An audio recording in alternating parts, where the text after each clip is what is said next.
Genèse 2, il est dit, l'homme quittera son père et sa mère et s'attachera à sa femme. Le mot attaché, c'est s'unira à sa femme. Quand ils seront unis, ils formeront une seule chair. Ceci est repris dans le Nouveau Testament, c'est Paul qui parle. Il dit c'est un mystère, il s'agit de Christ et l'Église, une unité spirituelle. Et lorsqu'on trouve cette unité spirituelle, ça forme l'image de Dieu. Parce qu'il nous a créés hommes et femmes, et lorsqu'ils sont unis, son image est reconstituée.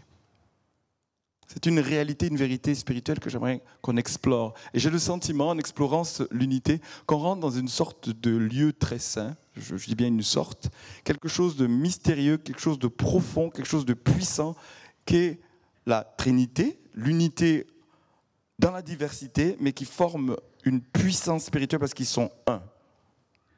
Et Dieu veut nous apprendre à développer l'unité, à travailler à l'unité en tant que couple. Là, je parlais au niveau des hommes, mais je vais en parler ce soir en tant qu'Église.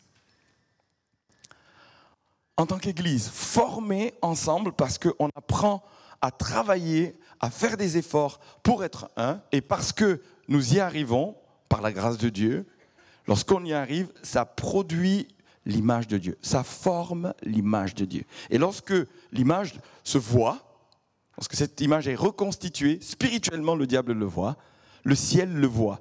Quand on est unis, le ciel le voit.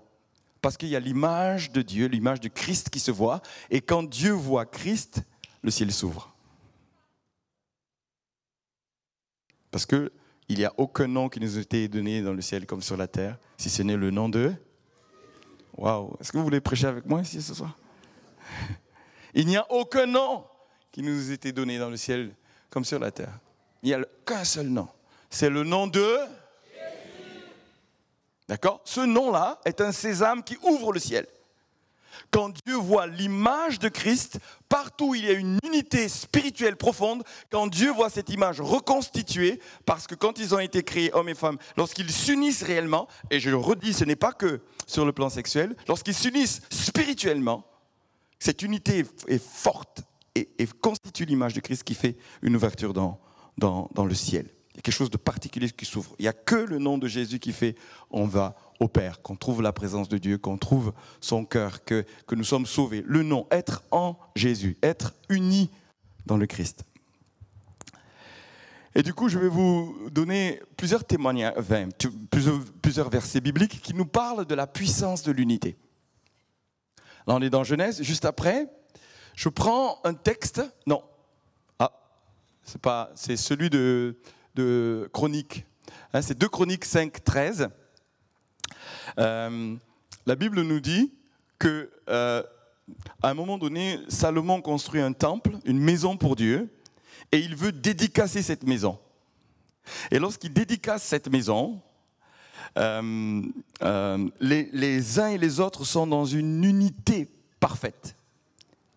Au moment où ils veulent adorer Dieu, le texte nous dit, lorsque ceux qui sonnaient des trompettes et ceux qui chantaient s'unissaient d'un même accord pour célébrer, pour louer l'Éternel, firent retentir leurs trompettes, les cymbales et les autres instruments et célébrer l'Éternel par ses paroles, car il est bon, car sa miséricorde durera toujours. En ce moment-là, la maison de l'Éternel fut remplie d'une nuée. Les sacrificateurs ne purent y rester pour faire le service à cause de la nuée, car la gloire de l'Éternel remplissait la maison. Quand ils se sont unis pour adorer, quand leurs cœurs se sont attachés, quand il y a eu un cœur à cœur, un unisson, quelque chose de spirituel qui s'est fait, Dieu a vu cela, a vu le Christ et il est descendu. Le ciel s'est ouvert et la présence de Dieu, la gloire de Dieu s'est manifestée dans le lieu où ils se trouvaient. Pourquoi? Parce qu'ils sont arrivés à un niveau d'unité, de communion qui a déclenché quelque chose du ciel. Salomon a voulu consacrer la maison, Dieu a agréé cela, il est descendu. On retrouve la même chose dans les actes. Au niveau des actes, Jésus a dit aux disciples, attendez que le Saint-Esprit descende, et ils ont attendu, et ils ont attendu dans l'unité. Le mot utilisé, ils étaient tous ensemble dans un même lieu, le jour de la Pentecôte. En ce moment-là, leur cœur était uni. Vous savez, le texte, le mot en grec, c'est homotumadom. Et homotumadom veut dire d'un même cœur, d'un même esprit exactement, d'un commun accord avec la même passion. Des cœurs se retrouvent ensemble, mais avec une passion forte, et ils attendent Dieu dans une communion. Ils attendent Dieu tous ensemble. Et il y a une unité spirituelle qui fait qu'à un moment donné, le Saint-Esprit descend. C'est exactement ce qui s'est passé pour Salomon dans le temple, parce qu'ils étaient unis dans l'adoration, là ils étaient unis dans la prière, dans l'oraison, dans la louange, ils cherchaient Dieu et leur cœur s'est uni. Il y a quelque chose de mystique, il y a quelque chose qui ne s'explique pas. Mais des cœurs unis, à un moment donné, spirituellement, ça déclenche quelque chose dans le ciel et Dieu descend. Dieu descend. C'est comme irrésistible. Partout où on a compris ce mystère, on a la clé, et qu'on se met ensemble, et qu'on apprend à être ensemble, c'est pas virtuel, c'est pas être assis les uns à côté des autres, c'est même pas chanter des chants ensemble, c'est spirituellement devenir un. On va travailler à cela. C'est-à-dire, en fait, ça s'apprend. Il y a quelque chose qui est donné par le Saint-Esprit, et puis nous, on doit le maintenir. On doit le maintenir, on doit le préserver. On va travailler à ce que nous soyons unis dans l'esprit. Je vais distinguer une unité, comme on pourrait parler de juste un accord, des compromis, quelque chose d'humain, quelque chose de travailler humainement à la force des poignets. Non, la bénédiction vient quand il y a une unité spirituelle. Quand en esprit nous sommes unis. Quand nous apprenons à être unis dans l'esprit, quand nous apprenons à nous connecter spirituellement, à nous toucher, à nous rapprocher, et puis on sent qu'on est dans l'esprit, dans un même cœur. Quand on y arrive à ce niveau-là, il y a une mesure de présence de Dieu, de gloire, une mesure de révélation, il n'y a rien de pareil à cela. Et quand une église, dans une saison comme on est en train de vivre, on veut voir le ciel ouvert, c'est obligé que nous utilisions la clé de l'unité. Si on veut voir la gloire de Dieu s'intensifier, comme le ciel se déverser parmi nous, le Seigneur va attendre un niveau d'unité. Et il y a plusieurs niveaux d'unité. Et il va chercher, il va nous conduire, le Saint-Esprit va nous conduire à être un. Homo Tumadom. Ils étaient tous ensemble dans un même lieu, le jour de la Pentecôte. Tout à coup, il vint du ciel, comme à un moment donné, parce qu'il y a cette unité, à un moment donné, il y a une percée. Il vint du ciel un bruit, comme celui d'un vent impétueux. Il remplit toute la maison et ils étaient assis. Des langues semblables à des langues de feu leur apparurent séparées les unes des autres et se posèrent sur chacun d'eux. Quand on est unis, cette unité fait que chacun, c'est pas juste une, deux personnes, c'est pas juste ce qui se passe sur l'estrade, c'est toute l'assemblée qui est en communion. Et le Saint-Esprit, quand les cœurs sont unis, vient et anime chacun des membres de l'Église. Il fait qu'on devient un corps, l'Esprit de Dieu anime un corps et chacun des membres est rempli du Saint-Esprit, chacun des membres se connecte les uns aux autres et ça c'est le postulat, c'est comme le prérequis avant que le Saint-Esprit soit répandu. Et quand il vient, il touche tout le monde à cause de la communion. Parce que tout le monde est en communion, parce qu'on est tous ensemble, le Saint-Esprit vient et il anime, il touche tout le monde. C'est là où on veut aller. Une communion qui fasse que le Saint-Esprit descende. Alors, je voudrais passer du temps sur, mais qu'est-ce que l'unité de l'Esprit ? Juste ce texte de Éphésiens 4, qui dit, on va le lire là, « Efforcez-vous de maintenir l'unité que donne l'Esprit Saint par la paix qui vous lie les uns aux autres. » L'unité dont il s'agit ici, c'est une unité qui est spirituelle. Ce n'est pas des affinités humaines, ce n'est pas être bien avec des gens, les apprécier pour leur personnalité, mais c'est les connaître dans l'esprit et laisser le Saint-Esprit créer une unité entre nous, telle que cette unité doit être maintenue. C'est un miracle, en fait. Le Saint-Esprit, nous sommes unis dans l'esprit. Parce que nous sommes unis dans l'esprit, nous, notre travail, c'est de le maintenir, de le préserver, de le soutenir, de tout faire pour que cette unité de l'esprit soit. Quand l'Église est unie dans l'esprit, le ciel s'ouvre, mais ça permet à agir, à impacter notre société comme on ne pourrait pas si jamais il n'y avait pas cette unité de l'esprit. Je ne parle pas de se mettre d'accord parce qu'on va se mettre autour d'une table et on va négocier. Je parle de chercher Dieu et d'ouvrir nos cœurs, de renoncer à nous, d'abandonner notre ego, notre opinion, le fait de vouloir avoir raison, et puis de laisser Dieu libérer l'esprit en nous qui va se mettre en communion avec les autres. C'est pourquoi, pour moi, se marier, quand il est dit l'homme quittera son père et sa mère, s'attachera à sa femme, ils deviendront une seule chair. Le une seule chair, on dit chair, ça nous trompe, parce qu'ils vont devenir d'abord un seul esprit. Ils sont unis dans l'esprit. Un mariage où il n'y a pas d'unité d'esprit, ils sont exposés aux attaques de l'ennemi. C'est d'abord en esprit. C'est d'abord prier ensemble. C'est d'abord écouter Dieu ensemble. Écoutez ce que je vais vous dire, c'est très important. Si nous ne sommes pas individuellement en communion avec le Saint-Esprit, nous ne pouvons pas être unis dans l'esprit. Il nous faut être capable d'entendre la voix de Dieu, de communier avec le Saint-Esprit. Il faut que chaque individu, par exemple dans un couple, soit connecté au Saint-Esprit. C'est une unité dans l'esprit. Le Saint-Esprit est en communion avec chacun des deux esprits.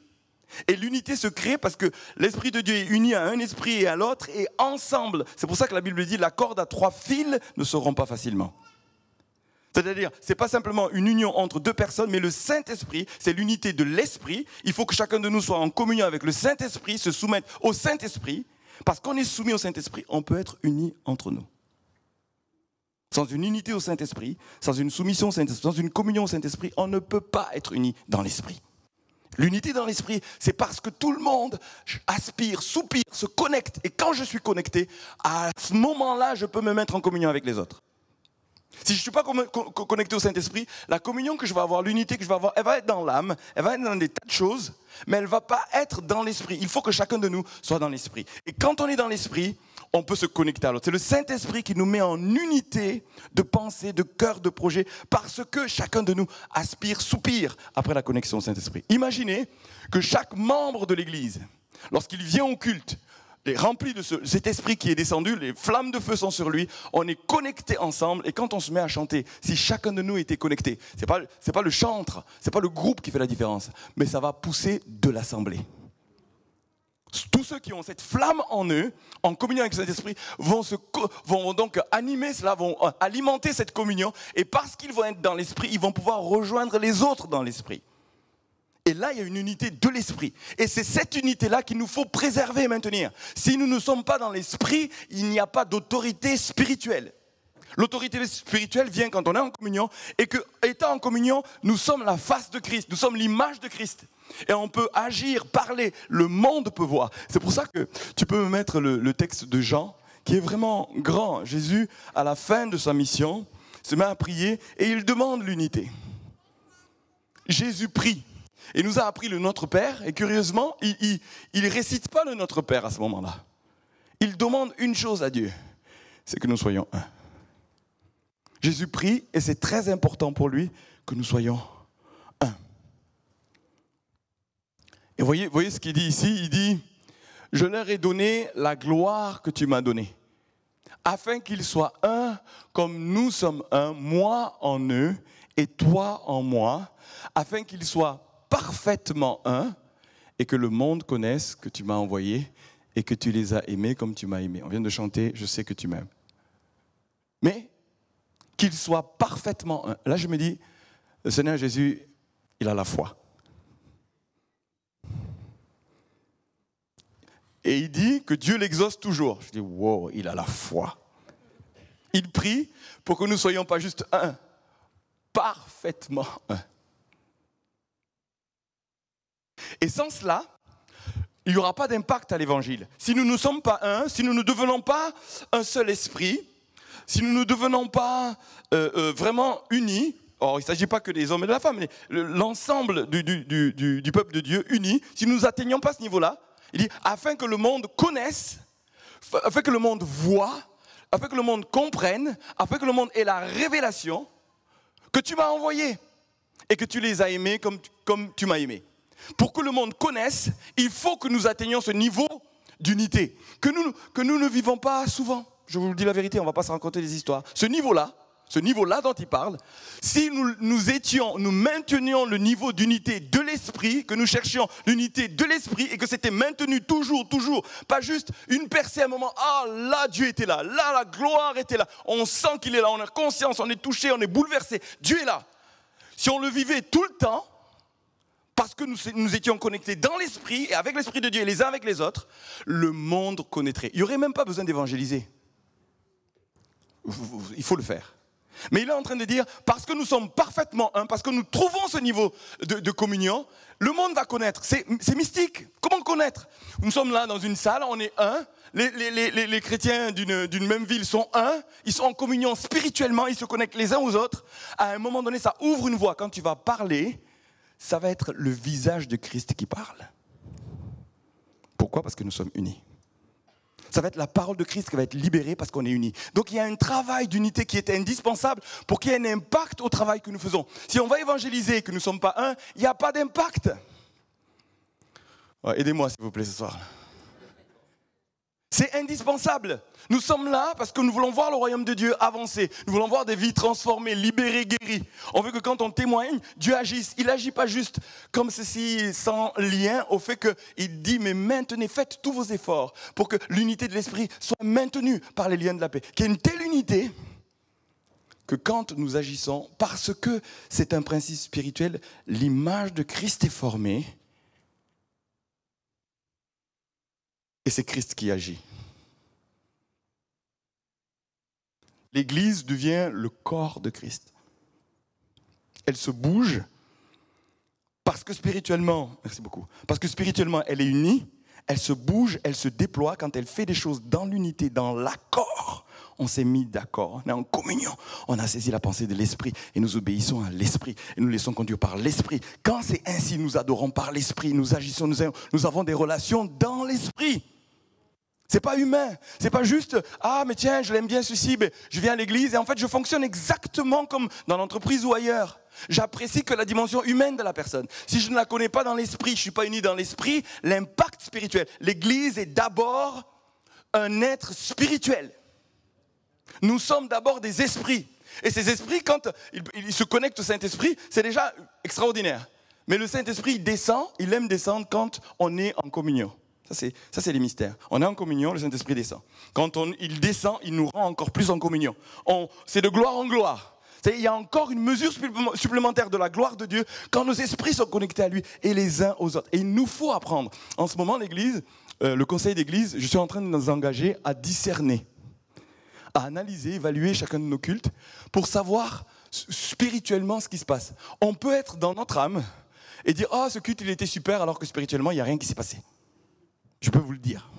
Il y a d'autres cultes, on a l'impression, oh là là, et en fait, spirituellement, celui qui est connecté spirituellement, il voit des choses que l'âme ne voit pas.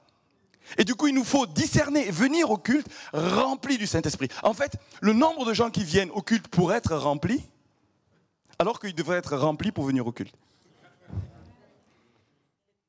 Ah, vous avez capté la pensée là. Si tu viens vide en disant « Oh, ça va me faire du bien, j'espère que la louange va être bénie, j'espère que la parole va me bénir. » Non, viens pour former le corps de Christ. Viens pour former le visage de Dieu. Viens pour former, sois connecté spirituellement. Si tu ne l'es pas, tu vas être comme une charge qui va empêcher le décollage. Parce que tu es dans l'âme et tu es dans la chair. Parce que tu écoutes ton âme et tu écoutes ta chair. Par contre, si tu te libères, c'est pour ça que Jésus dit « Si quelqu'un veut me suivre, mais qu'il se charge chaque jour de sa croix. » Qu'il renonce à lui-même. Pourquoi? L'esprit est dégagé pour pouvoir se connecter aux autres. Alléluia. Alléluia. Donc un couple qui est en communion et en unité d'esprit, ça va vouloir dire décider ensemble. Être d'accord sur les choses essentielles de cette vie. Prier ensemble, écouter le Seigneur. Il y a un problème, il y a un désaccord, écoutez le Seigneur. Pourquoi? Parce que c'est la pensée de Dieu qui doit primer, c'est l'unité de l'esprit qui doit primer sur l'unité même de vos âmes. Suivez-moi ce que je suis en train de dire là.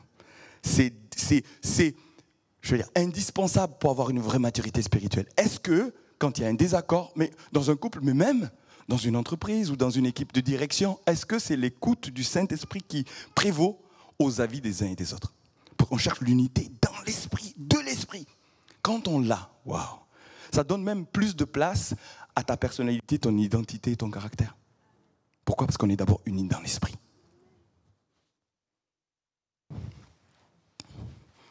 L'Église doit apprendre l'unité de l'esprit. Je voudrais dire que ce soir, le Seigneur nous demande de nous connecter spirituellement sans passer par un canal habituel. Ça, c'est ce que j'ai capté. On priait, on était une quinzaine à prier dans la salle à côté, et je voudrais dire que avant chaque culte, il y a 1 heure de prière. Et on a prié. La présence de Dieu était là, mais d'une force. J'ai été saisi, on a été saisi, c'était évident. Et le Seigneur nous dit, il y a un nouveau chemin pour vous. Il veut pas nous donner de fonctionner de manière habituelle. Eh bien, moi je pense que ce soir, le Seigneur nous attend. Dans une communion spirituelle, par des êtres qui choisissent de s'oublier de ce que je pense, de ce que je ressens. Je crucifie, je renonce, je libère l'esprit, et je me connecte au Saint-Esprit, je me connecte aux autres. Ça, c'est quelque chose que nous devons apprendre. Si nous l'apprenons, vous allez voir le poids spirituel de la gloire de Dieu descendre au milieu de nous. Les choses vont se faire, Dieu va parler, on va entendre, comprendre, saisir les choses spirituelles. Pourquoi ? Parce que nous sommes en communion. Plus nous sommes dans ce niveau de communion, plus la révélation vient, plus la gloire vient.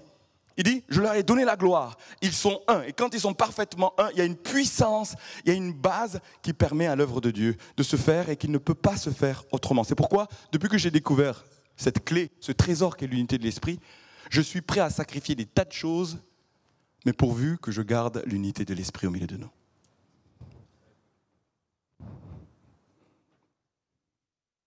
Vous comprenez ? Quand on saisit ça, on est prêt à renoncer à son avis, à son confort, à toutes ces choses-là, t'oublies. Tout ce que je veux, et c'est même pas du compromis dans le sens, j'abandonne ça, puis j'ai peur de ce que les... Non, je crains Dieu, je me connecte à lui, il me dit là, abandonne, et j'abandonne. L'essentiel, c'est que l'unité soit maintenue. L'essentiel, c'est qu'on soit connecté dans l'esprit, et que le flot, la mesure de la présence de Dieu puisse continuer à cause des esprits qui ont appris à se connecter. Donc, ce qui va vouloir dire que si l'ensemble des croyants sont connectés, ils vont discerner ce que le Saint-Esprit est en train de dire. Ils vont discerner ce que le Saint-Esprit est en train de faire et ils vont suivre. La majorité de ceux qui seront connectés au Saint-Esprit vont suivre. Et finalement, la direction de l'Église ne vient pas d'un homme ou d'une équipe, elle vient de l'ensemble de ceux qui sont connectés au Saint-Esprit. Et ça engage tout le monde. Parce que des fois, on a des schémas d'église où il y a un pasteur qui décide de tout, et puis c'est ses états d'âme qui priment sur la direction de l'église, alors que c'est son état d'esprit, en communion avec les autres qui sont connectés au même esprit.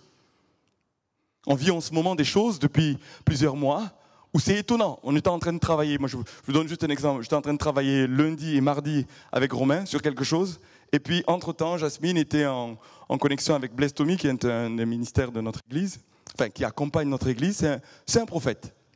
Et puis ils prennent rendez-vous, et en général, il me dit, je veux bien avoir des rendez-vous avec toi et d'autres, et puis je vais écouter le Seigneur, je te délivre ce qu'il me dit, et puis le reste, vous en faites, c'est vous qui pilotez, c'est vous qui dirigez, mais moi je joue mon rôle de soutien de cette église par l'écoute du Saint-Esprit et de délivrer la parole de Dieu. Eh bien, il a prophétisé exactement ce sur quoi nous étions en train de travailler. Le même esprit, l'esprit de Dieu, quand on est connecté à lui, va dire au moment... Ce qui fait que quand j'ai entendu, Jasmine a enregistré, elle me l'a envoyé, mais je dis, mais c'est extraordinaire.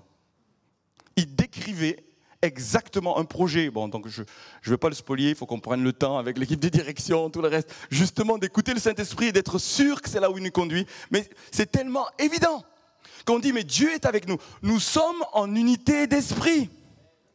Donc quand l'unité d'esprit est là, c'est le plus important. Tant qu'on n'a pas ça, on n'est pas église. L'église est d'abord spirituelle. Elle doit être en communion avec l'Esprit de Dieu. C'est à ce moment-là que nous avons de l'autorité spirituelle. J'ai pris le temps de poser ça. Est-ce que vous m'avez capté là ? Si vous m'avez capté, secouez les mains comme ça, juste pour saisir que tout le monde a bien compris. On va aller plus loin. Alléluia. Maintenant, il y a un prix à l'unité. Et forcez-vous de maintenir. Il y a des efforts. Il y a une consécration. Il y a un travail. Il y a du renoncement. Et on va lire Philippiens 2.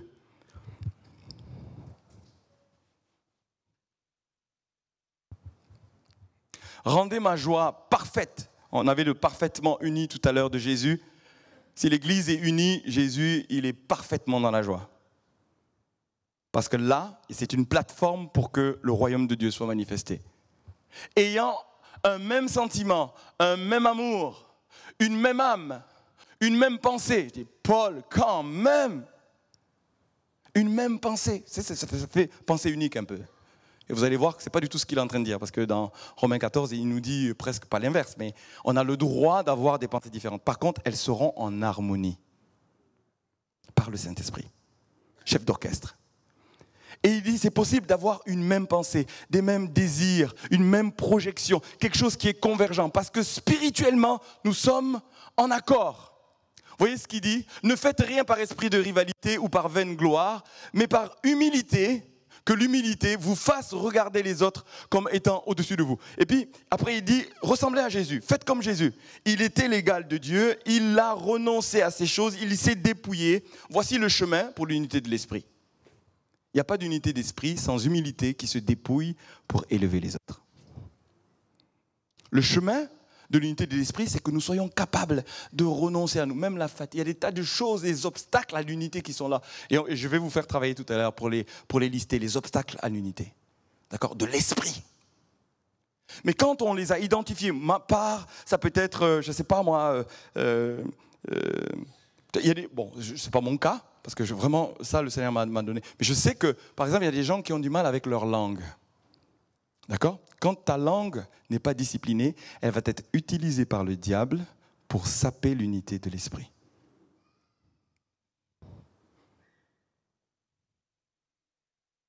La Bible nous dit, celui qui parle légèrement blesse comme un glaive.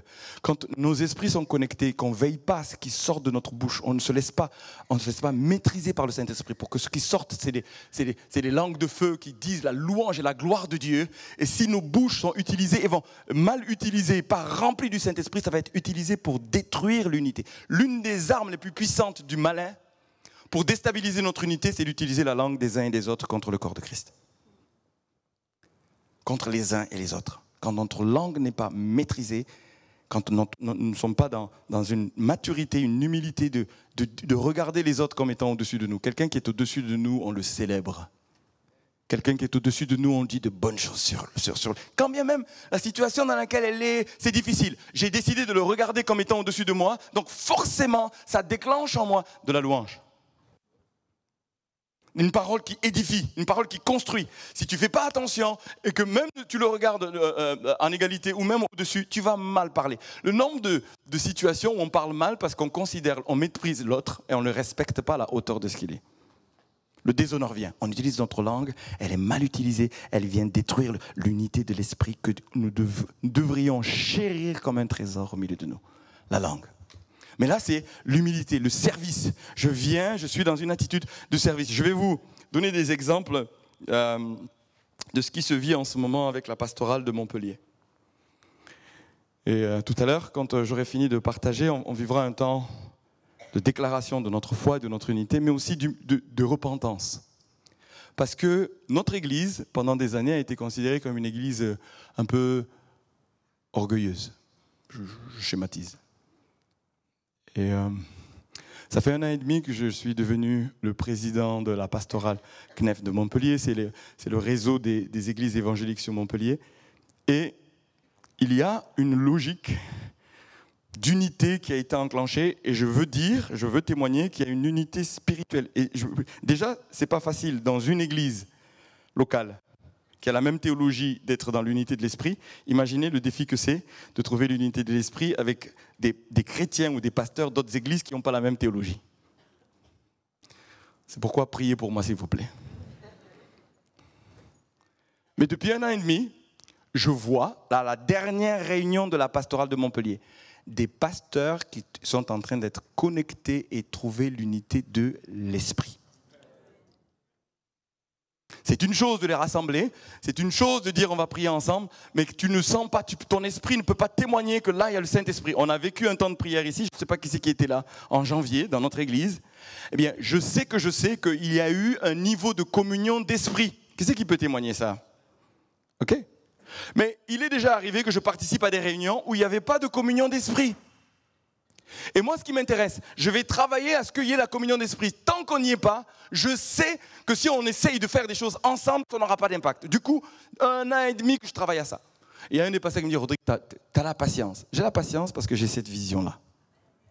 D'accord? Imaginez notre église qui travaille, c'est super. Mais entre églises, on se retrouve pour prier, mais on se retrouve aussi pour agir ensemble. Et ce qui se passe depuis 1 an et demi, eh bien, on a travaillé à identifier des critères pour ce qu'on appelait les œuvres majeures. C'est-à-dire, c'est des œuvres qui répondent à 3 critères. Il faut que ce soit un projet mené par des chrétiens qui soit inter-église. C'est-à-dire que des chrétiens de plusieurs églises puissent être impliqués dedans. Premier critère. Le deuxième, c'est que ça réponde à un besoin en dehors des croyants. C'est-à-dire le public ciblé, c'est des non-croyants. Okay? Et troisièmement, c'est que ça correspond à un besoin que la ville de Montpellier ou les collectivités ont reconnu, disent on a besoin de cela. On a besoin que quelque chose se passe. Le nombre de fois où les autorités ou les collègues de la mairie ou ailleurs me disent mais est-ce que vous, en tant que communauté chrétienne, vous pourriez faire quelque chose pour le quartier qui est là, qui est un quartier prioritaire de la ville? C'est-à-dire il y a des besoins où la ville dit il faut que des associations se lèvent pour relever le défi de servir cette ville. Ils se tournent vers nous. Et moi, président de la pastorat, je rassemble les pasteurs en disant et si nous travaillons ensemble pour reconnaître des projets qui existent déjà et qu'on les soutienne par la prière, qu'on les soutienne par des finances, qu'on les soutienne par des personnes qui vont venir travailler dans ces associations pour être ensemble ce visage de Christ dans cette ville. Des chrétiens de toutes les assemblées, donc évangéliques, qui peuvent travailler ensemble. Et moi, je crois que spirituellement, parce que des chrétiens vont venir travailler dans l'EPSO, des chrétiens d'autres églises vont venir travailler dans l'EPSO, parce qu'ils vont venir, cet acte-là de communion est une force spirituelle dans la ville. Pour le témoignage qu'on va avoir au niveau de la ville. Spirituellement, parce qu'il y a une ouverture, un travail, un désir d'être en unité d'esprit, la bénédiction et la faveur et la grâce de Dieu va se manifester. Donc, on a reconnu 5 œuvres majeures. Il va y en avoir d'autres qui vont arriver sur la base de chrétiens qui sont unis dans l'esprit et qui le maintiennent et qui veillent à bien se parler, à se soutenir, qui veillent à vraiment développer cette culture et de la prière et de l'action ensemble. L'unité de l'esprit parce que on réalise que sans cette base, l'impact de notre travail ne sera pas grand.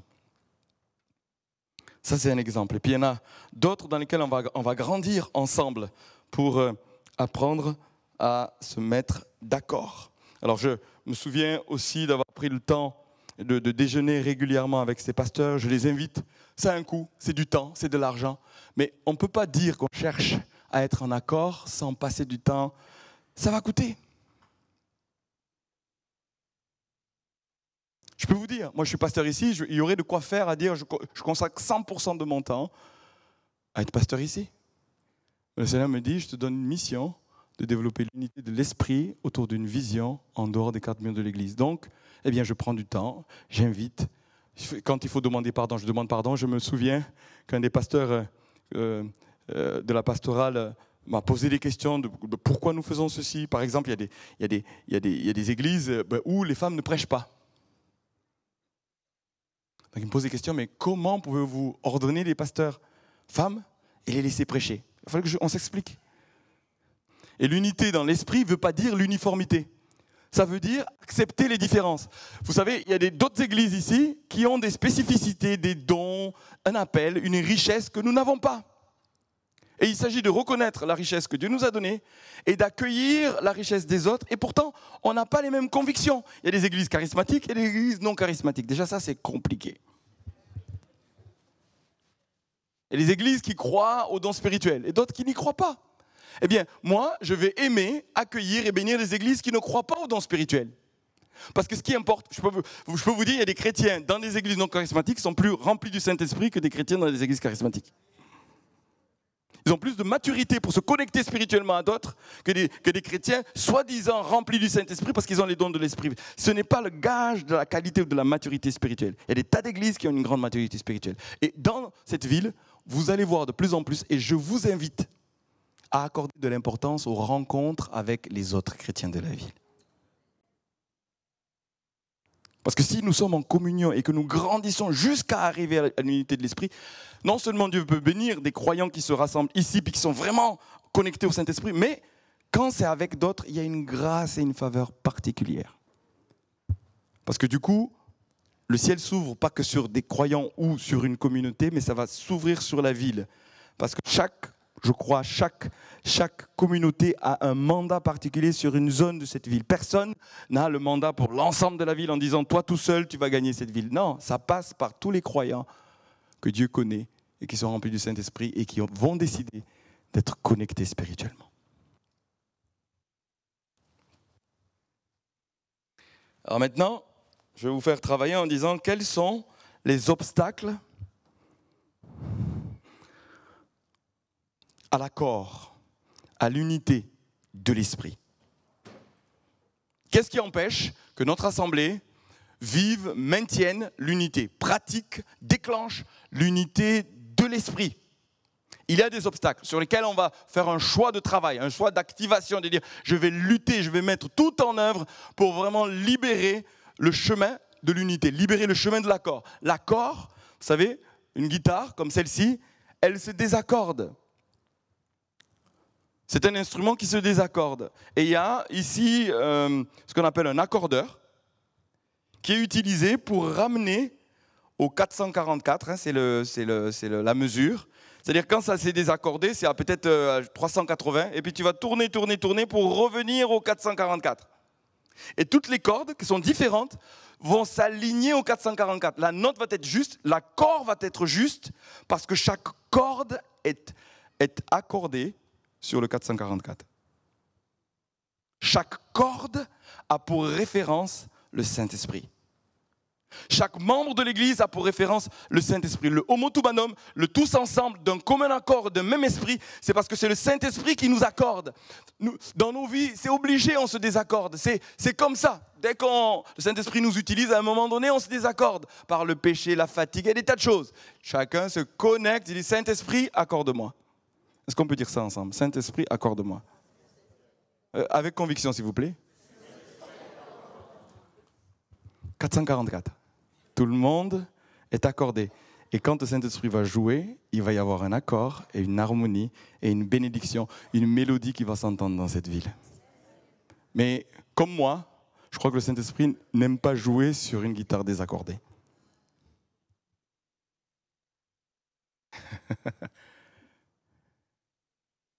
La référence, c'est lui.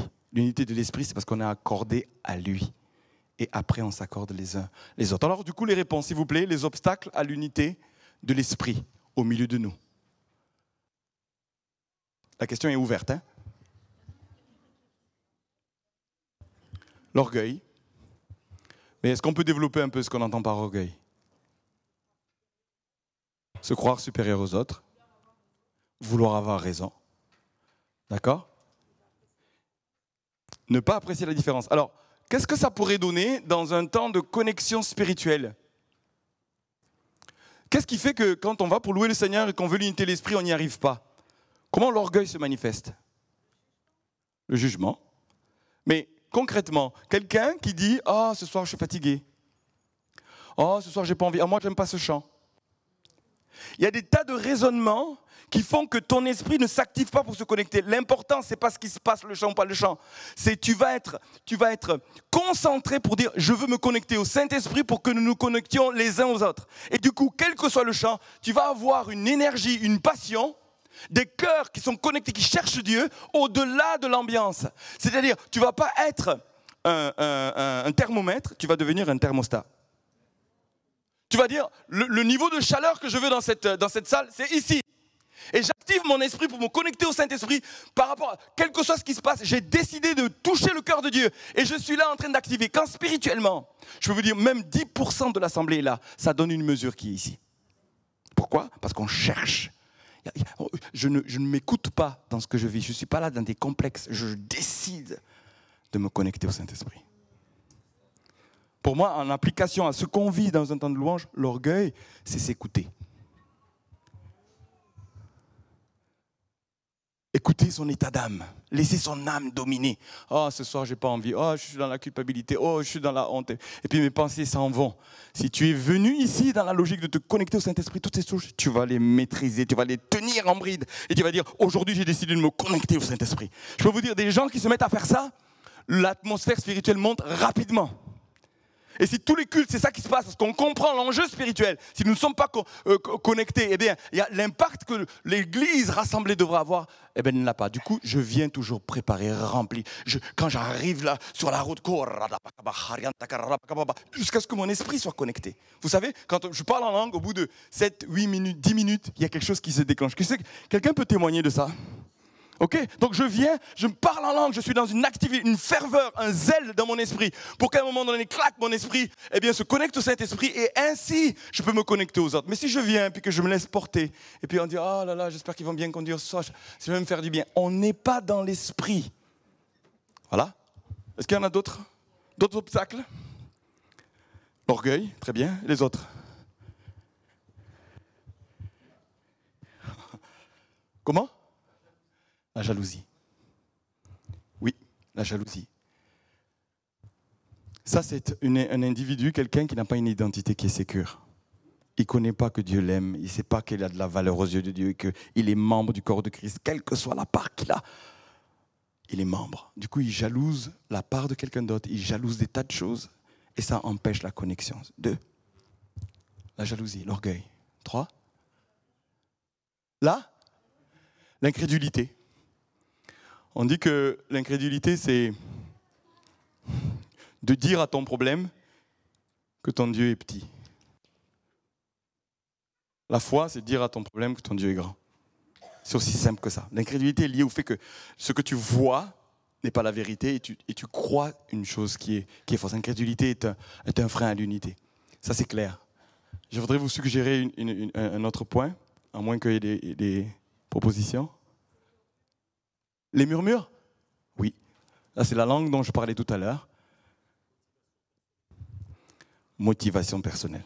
Quelqu'un, attendez, on va se poser, parce qu'il ne s'agit pas juste de les dire. Quand tu n'es pas motivé par le corps, que tu ne comprends pas que tu fais partie d'un corps, et que quand tu n'es pas là, tu manques. Vous me suivez là?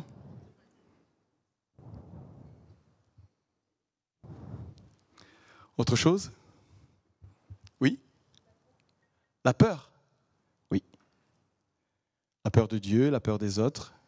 En fait, si on regarde les choses dans Dieu nous veut unis, si moi j'agis dans un raisonnement personnel, par peur, il y a des tas de choses qui me motivent à me tenir à l'écart, à ne pas me connecter, je suis en train de faire l'œuvre du diable. Comprenez-moi, nous faisons l'œuvre du diable. J'aimerais parler du non-pardon.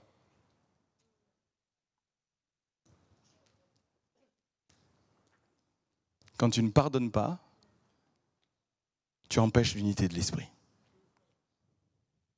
Nous sommes responsables de ce que nous faisons. La Bible nous dit, Dieu retient. Et dans l'Ancien Testament, on a des enseignements terribles. Une personne pêche, une. Tout le peuple en pâtit. Vous voyez comment Dieu accorde de l'importance à une personne. Il avait dit que personne ne garde quelque chose pour lui. Tout ce que vous allez récupérer, vous allez le donner à Dieu. Il y a quelqu'un qui a dit non quand même, là il y a de l'or, il y a un manteau, il le garde. Une personne. Et pendant une semaine, ils sont restés bloqués dans leur marche parce qu'une personne, ils n'étaient pas unis. Le non-pardon, c'est s'autoriser d'aller à l'encontre de l'esprit, de l'unité de l'esprit. Parce que tu peux dire j'ai raison, des tas de raisons qui justifient que tu ne pardonnes pas, mais tu ne calcules pas l'incidence que ça a sur le corps de Christ et l'unité de l'esprit. Oui, dans ton âme, tu peux avoir des tas de raisons et on peut t'accompagner, mais si tu considères l'importance de l'unité de l'esprit, tu vas faire le choix de renoncer à ton orgueil, de renoncer à l'incrédulité, de renoncer à la peur, de renoncer à tout ce dont, à la jalousie. Toutes ces choses, tu vas renoncer parce que tu sais l'importance que Dieu accorde à l'unité. Et imaginez, quand on le fait, et puis qu'il y a cette maturité, eh bien, Dieu nous élève. Dieu répond à nos besoins. Dieu nous rencontre. Le ciel s'ouvre parce qu'on choisit de renoncer, on choisit l'unité. Parce que du coup, l'image de Christ se forme de plus en plus, elle devient de plus en plus, on peut la discerner de plus en plus. Et quand Dieu la discerne fortement, le monde la discerne fortement. Et la grâce et la bénédiction viennent sur nos vies. Pourquoi? Parce qu'on comprend les enjeux dans lesquels nous sommes. Alléluia. Et avant-dernier point, je vais parler de apprendre à se mettre d'accord passe par le fait d'écouter. Très souvent, on n'est apparemment pas d'accord parce qu'on ne s'écoute pas avec qualité. Si on prenait le temps d'écouter Dieu et de s'écouter les uns les autres, il y a un accord. Pour accorder, il faut écouter. Et quand tu n'as pas d'accordeur et que tu choisis d'accorder une guitare, il faut écouter. Et tu écoutes jusqu'à ce que tu te dis, waouh, là, c'est en train de s'accorder, on est vraiment juste. Et quand c'est juste, les cordes vibrent entre elles. Tu fais un La, la note de La, sur la corde de La, quand elle est juste, la corde de La vibre toute seule. Alléluia. Ça, c'est vraiment important que nous le captions. L'écoute et l'acceptation de la différence. Je vais juste citer, tu peux me mettre Romains 14, après quoi on va poser un acte ce soir. Romains 14, il dit « Faites accueil à celui qui est faible dans la foi et ne discutez pas sur les opinions, mais celui qui a des doutes au sujet de ce qu'il mange est condamné parce qu'il n'agit pas par conviction. Tout ce qui n'est pas le produit d'une conviction est un péché. » Qu'est-ce que Paul est en train de nous dire? Vous pouvez être unis avec des avis différents. Ce n'est pas parce que tu ne penses pas comme moi que nous ne pouvons pas garder l'unité de l'esprit. L'unité de l'esprit, c'est dans l'esprit. Mais dans notre âme, on peut avoir des goûts différents, on peut avoir des convictions différentes. Il suffit que chacun s'accueille dans la différence. Et là, c'est la maturité. Accueillir une autre église qui a d'autres théologies, d'une autre manière de faire. Ils croient ce qu'ils croient, que Dieu les bénisse. Il suffit qu'ils agissent avec conviction. Ici, nous avons des convictions, nous agissons avec conviction. Et Dieu nous dit, dans vos différences, accueillez-vous. Restez unis dans l'esprit, même si vous avez dans vos âmes ou dans vos personnalités des choix différents et pouvoir avoir des opinions différentes. Je vais citer encore un événement dans la Bible qui est très, très fort dans la manière de gérer des désaccords ou des conflits. On est dans Acte 15, Paul et Barnabas reviennent à Antioche et puis ils entendent des gens qui viennent de Jérusalem dire il faut circoncire les païens, c'est-à-dire les non-juifs, il faut les circoncire, une pratique juive. Du coup, alors je ne veux pas utiliser de gros mots, mais ils ont vécu un débat vif, ils n'étaient pas d'accord. Donc dans l'église primitive, il y avait des moments où ils n'étaient pas d'accord. Par contre, ils voulaient maintenir l'unité de l'esprit. Du coup, qu'est-ce qu'ils disent? On n'est pas d'accord, on n'arrive pas à trouver un accord, très bien, c'est pas grave. Envoyons du monde à Jérusalem pour que devant Jacques, Pierre, Jean et les anciens, on puisse discuter du sujet. Et quand ils ont discuté, ils se sont fâchés. Ils n'étaient pas d'accord. Et ils parlaient fort, et puis, etc. Ils ont eu, la Bible dit, des discussions vives. C'était chaud, quoi. Vous voyez? À un moment donné, Pierre se lève, il dit, et puis conclusion, je pense qu'il y a un texte, acte 15, voilà. Conclusion, il est dit ici, et ça je trouve ça extraordinaire, donc au verset 28, « Car il a paru bon au Saint-Esprit et à nous de ne vous imposer d'autres charges que ce qui est nécessaire. » Ça veut dire que tout le monde s'est mis au diapason au Saint-Esprit. Nous ne sommes pas d'accord, mais ce qui va nous importer, est-ce que nous sommes au diapason du Saint-Esprit? Qu'est-ce que le Saint-Esprit dit sur ce sujet? J'écoute. Je développe une vie spirituelle. Ça oblige un couple à prier. Ça oblige une équipe de direction d'une église à prier. Ça oblige la prière. J'écoute le Saint-Esprit. Et le Saint-Esprit, à un moment donné, met la paix dans ton cœur, quand bien même ce n'est pas ta conviction. Quand bien même, sur la base, au départ, ton avis était opposé. Parce que tu t'es décentré, que tu as écouté le Saint-Esprit, un couple peut se mettre à dire, nous sommes arrivés sur ce sujet, le Saint-Esprit et nous sommes mis d'accord. Nous et le Saint-Esprit, nous décidons que. Imaginez un couple qui dit ça. J'écoute le Seigneur, il m'a parlé, il t'a parlé, ok, on est ensemble, on est déjà passant, super. Peut-être au début, il avait dit non. Peut-être au début, il avait dit oui, il faut le faire. Puis à un moment donné, on a écouté, on s'est mis au diapason, 444, aïe. Puis clac, on y est. Mais tiens, d'un coup, c'est harmonieux. Ça me fait penser à une autre scène dans la Bible, et c'est vraiment puissant. Sarah dit à son mari, écoute, tu as eu un enfant avec une femme, je me demande bien d'où est-ce qu'elle est venue, cette femme. Elle s'appelait Agar. Mais ce fils-là, ton fils, tu le chasses. Je ne veux pas qu'il hérite avec mon fils, Isaac. La Bible lui dit, Abraham, il s'est fâché. Il dit, mais comment? C'est mon fils.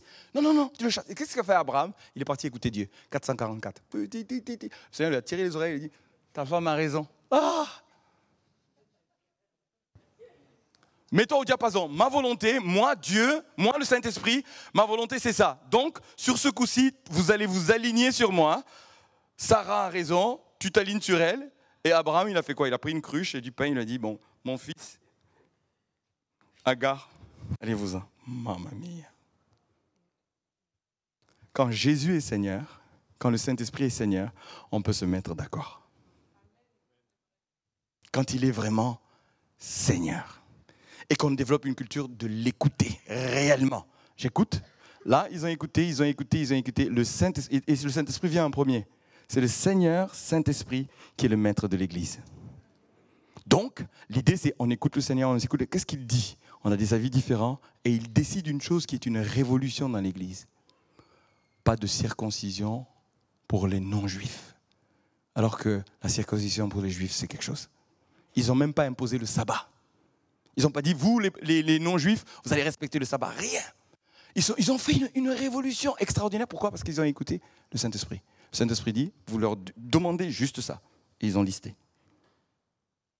Et ils disent, nous nous sommes mis d'accord avec le Saint-Esprit. Vous voyez, ici il dit, car il a paru bon au Saint-Esprit et à nous de ne vous imposer d'autres charges. Le Saint-Esprit est à nous. L'Église primitive veillait par-dessus tout à l'unité de l'Esprit. Il n'y avait pas plusieurs églises, il n'y avait pas plusieurs papes, il n'y avait pas d'indépendants. Tout le monde se soumettait au Saint-Esprit. C'est pourquoi il y avait la puissance de Dieu.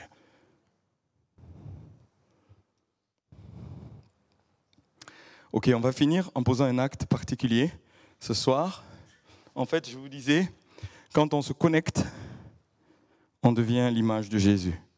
Quand on est unis, spirituellement, l'image de Jésus se forme. Eh bien, je vous propose de faire un acte particulier. Je vais laisser... Oui. En fait, on a un puzzle. On a commandé un puzzle avec l'image de Jésus. Tu peux me mettre la dernière slide, s'il te plaît? Cette peinture, on l'a commandée, on a fait un puzzle avec 200 pièces pour former l'image de Jésus. Et pour ceux qui connaissent cette image, c'est une fille qui est montée au ciel et qui a vu Jésus et qui est descendue et qui l'a dessiné. Alors, je ne dis pas que Jésus ressemble à ça, vous voyez, c'est juste pour vous dire que à y être, j'ai pris une image de Jésus qui était assez forte. Tu sais, dans le livre Le ciel est vraiment réel, il y a une fille de 5 ans qui monte au ciel et puis qui discute avec Jésus et elle rapporte ça, elle redescend et elle se souvient de son image, elle le dessine. Eh bien, l'idée aujourd'hui, c'est qu'on prenne cela avec le puzzle et que chacun de ceux qui sont ici ait une pièce qui constitue la pièce du puzzle, qui vont remplir. Donc, ils vont donc remplir le puzzle pour former l'image ensemble.